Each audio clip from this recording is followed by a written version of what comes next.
Welcome back to my channel হাবিজাবি রান্নাঘরে তোমাদের সবাইকে স্বাগত। আশা করছি বন্ধুরা যে যেখানে আছো সুস্থ আছো, ভালো আছো, আর যে যেখান থেকে দেখছো তারা খুব ভালো আছো। তো বন্ধুরা, তোমাদের অসংখ্য অসংখ্য ধন্যবাদ, অসংখ্য ভালোবাসা আমার পরিবারে থাকার জন্য, আমাকে সাপোর্ট করার জন্য, আর আমাকে এইভাবে এক নাগাতার তোমরা একইভাবে সাপোর্ট করে যাচ্ছ, সেই জন্য। তো আমার দেশে বিদেশের সকল বন্ধুরা ভালো আছো, তোমাদের আশীর্বাদ ও ভালোবাসায় আমিও ভালো আছি। তো বন্ধুরা, তোমাদের সঙ্গে খুব সুন্দর একটা একদম নর্মালি একটা রেসিপি আমি শেয়ার করতে চলে এলাম।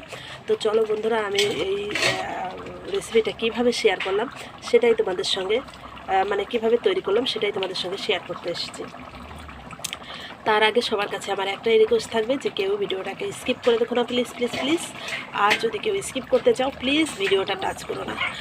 আর যদি এখনও কোনো বন্ধু আমার পরিবারে না এসে থাকো, অবশ্যই তাদের রিকোয়েস্ট যে আমার পরিবারে এসো আর আমার চ্যানেলটাকে সাবস্ক্রাইব করে নাও, আর পাশে থাকা বেল বাটনটাকে অল করে দাও, যাতে প্রতিদিনের ভিডিও প্রতিদিন তোমাদের কাছে পৌঁছে যেতে পারে।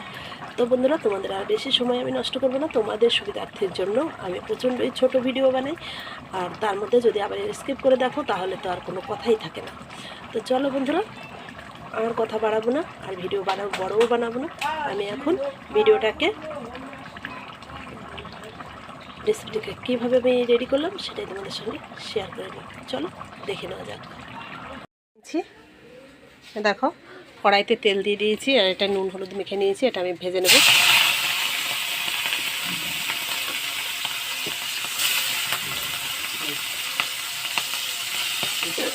খুব সহজে একদম নর্মালি একটা রেসিপি তোমাদের সঙ্গে আমি শেয়ার করতে চলে এসেছি।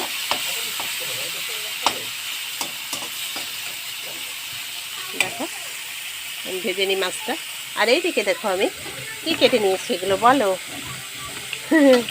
সবাই চিনতে পারছো, আমি আলু আর কুমড়ো ছোট ছোট করে কেটে নিয়েছি। তো এটা দিয়ে আর ওটা দিয়ে একটা রেসিপি আমি আজকে তোমাদের সঙ্গে শেয়ার করতে এসেছি। তো বন্ধুরা, তোমাদের কাছে একটাই রিকোয়েস্ট, তোমরা কেউ স্কিপ করো না। আর এখনও যারা আমার পরিবারে আসোনি তারা অবশ্যই আমার পরিবারে চলে এসো। আমার চ্যানেলটা এখনও যারা সাবস্ক্রাইব করোনি অতি অবশ্যই আমার চ্যানেলটাকে সাবস্ক্রাইব করে নাও, আর পাশে থাকা বেল বাটনটা অল করে দাও, যাতে প্রতিদিনের ভিডিও প্রতিদিন তোমাদের কাছে পৌঁছে যায়। আর একদমই স্কিপ করবে না, স্কিপ করলে কিন্তু বুঝবে না।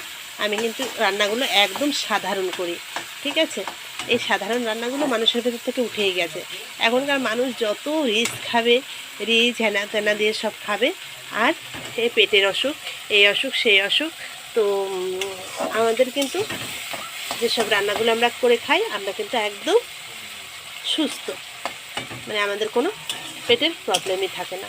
তো চলো, এইভাবে তোমরাও করে খাও, স্বাদেও খেতে পারবে, টেস্টও হবে, অথচ শরীরও সুস্থ থাকবে।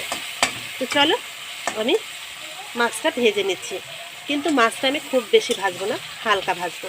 এই দেখো, মাছটা আমার ভাজা হয়ে গেছে, কারণ চিংড়ি মাছ বেশি ভাজলে পরে সে মাছটা একটু ছিবা ছিবা হয়ে যায়, তার জন্য আমি হালকা ভেজে নিলাম। এবার মাছটা আমি তুলে নিচ্ছি। মাছটা আমি তুলে নিয়েছি, সামান্য দুটো জিরে দিয়ে দিলাম, গোটা জিরে।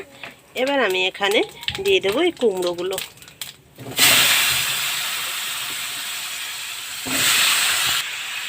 হলুদ দিয়ে দিলাম।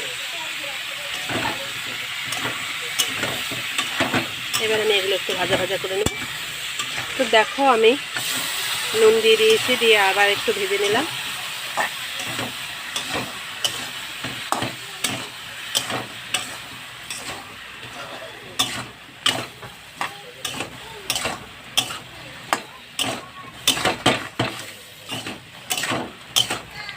আর একটু কষিয়ে নেব। তো দেখো, এখানে এগুলো ভাজা আমার হয়ে গেছে। এবার আমি জলটা দিয়ে দেবো। তো জলটা অবশ্য আমি দেখো গরম জল ফুটিয়ে নিয়েছি।